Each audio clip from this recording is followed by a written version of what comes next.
This is an ABC News special report. Queen Elizabeth II, the legacy, the life.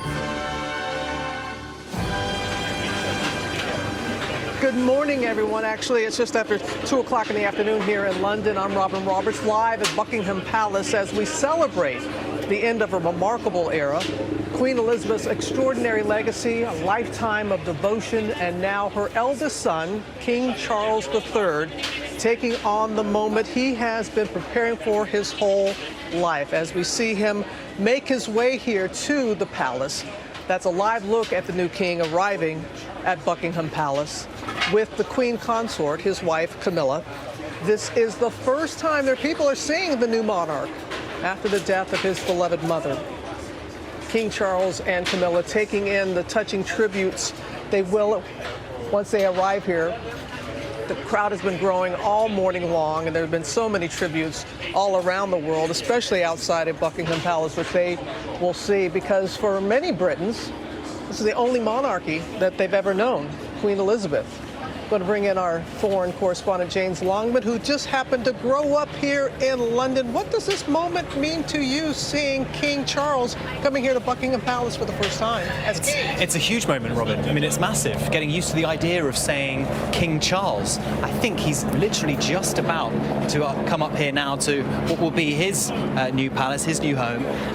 You know, it's quite something to think about. You know, so much is going to change now. So much is going to change. I grew up in a country where basically everywhere are signs of the Queen. You can't see them now, but there are bollards around here. They say ER. Now it's going to be CR, and we can hear the crowds. We hear the roar of the crowd, so we know that he is approaching the palace right now. At the age of 73, his mother was 25. As we bring in Robert Jobson, our royal. Well, I mean, we're watching history unfold before our eyes here. You know, incredible scenes. The first king for 70 years is arriving at Buckingham Palace with his Queen Consort to meet his people. It's quite staggering, and the crowds have really grown, haven't they?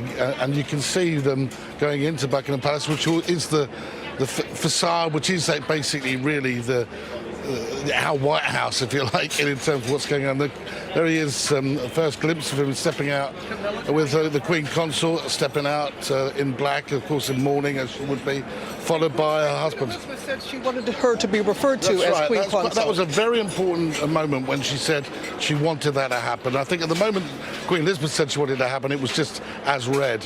But, you know, there's King Charles, a man I've travelled around the world with him, actually, and it just seems very strange as we watch him go to meet the people. He's first actually meeting with the people that obviously offering their condolences to him, that he's now reached that role that he's always waited to become. And of course he's got a lot of duties that will be going on in the next few days, which are all to do with the constitutional role that he has.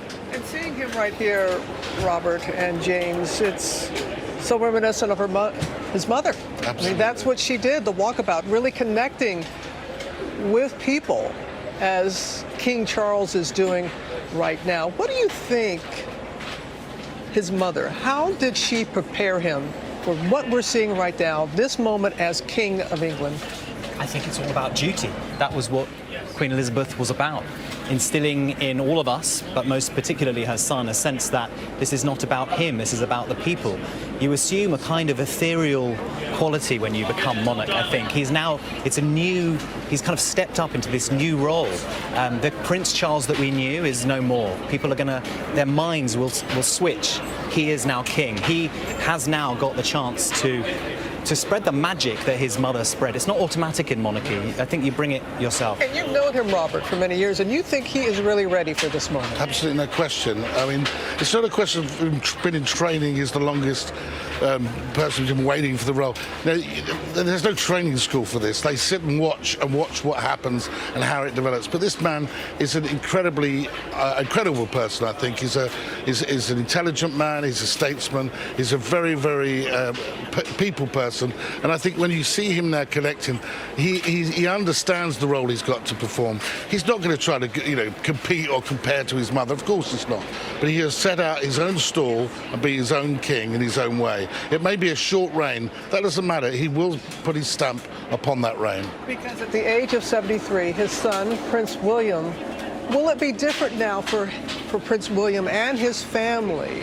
Yeah, I think that's right, James. I mean, it will be different for them because, of course, he's been very protective and very clearly saying, I want to put my family first. We saw those photographs this week of him taking the kids to school. He's going to be a hands-on dad. That's going to be increasingly more difficult because he'll now, as heir to the throne, he's changed his title. He's now the Duke of Cornwall and Cambridge, and eventually will become the Prince of Wales in his father's footsteps when his father gives him that title. But really, it's all about the king at the moment. We haven't had a king for 70 years, and the king didn't even know really his own grandfather, George VI, the last king. In fact, one of his earliest memories, so was sitting on that sofa. I remember talking to one of his private secretaries who said he remembers the king, but only vaguely. And now he is king, King Charles III.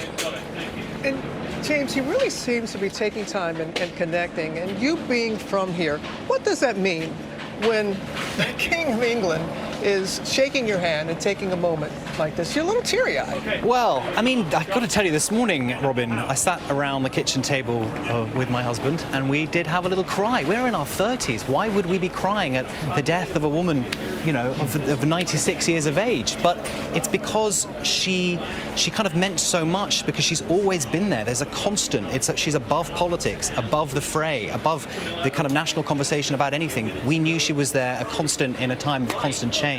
And I think when we look at this now, I'm hoping and I expect that Prince Charles will step up into that place where he takes himself up out of the national conversations over various different issues that we know he cares about. That's the big difference between him and his mother.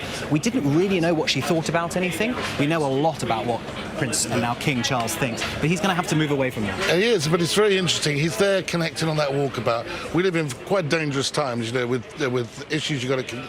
He's flanked by two of his protection officers. His main one there with the beard, the guy behind him, James, is a terrific guy. But they've all got to step up as well. They're they're the bodyguards to the king now. You know, this is a completely different game, and they'll be on their guard. All of these people here are having a moment that they'll never forget.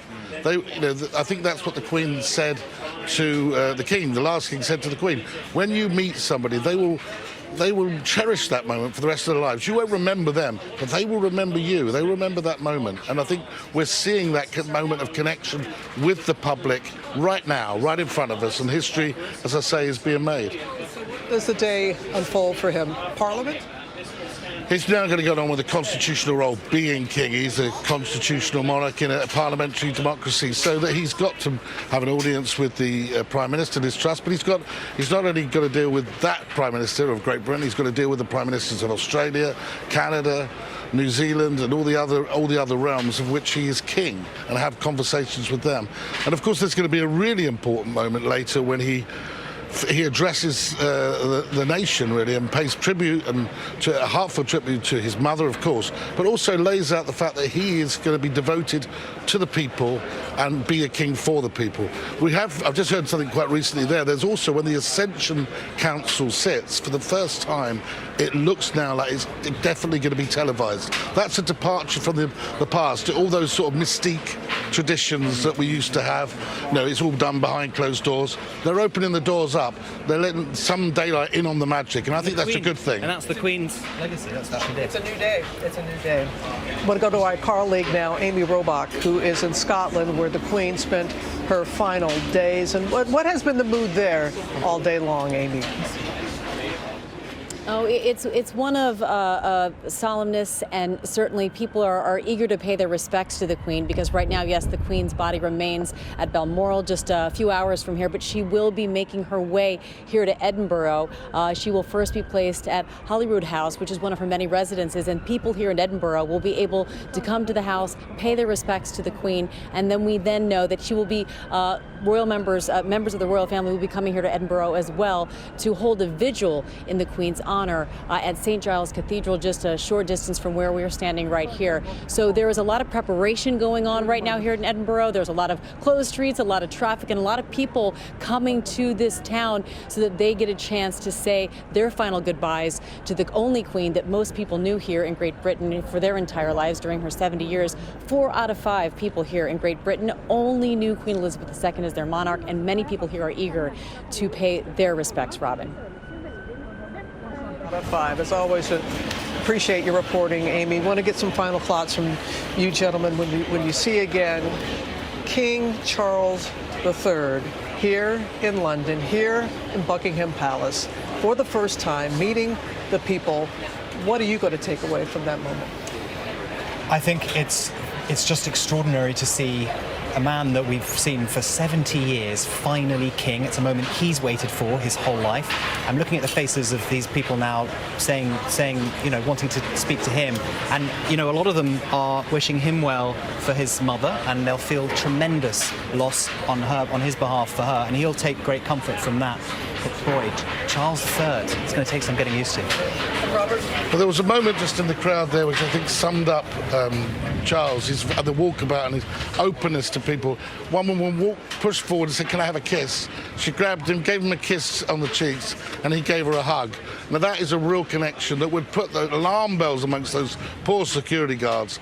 But he was happy to do it, and he turned away with a big smile. But this is helping him go through his grieving period because he's getting warmth, love, and hugs from the people that he now serves. And you can see all the flowers that people have left for his mother, his beloved mother. Thank you, gentlemen, so much. We're going to have coverage of the Queen throughout the day here on ABC, including a special 2-hour 2020 tonight.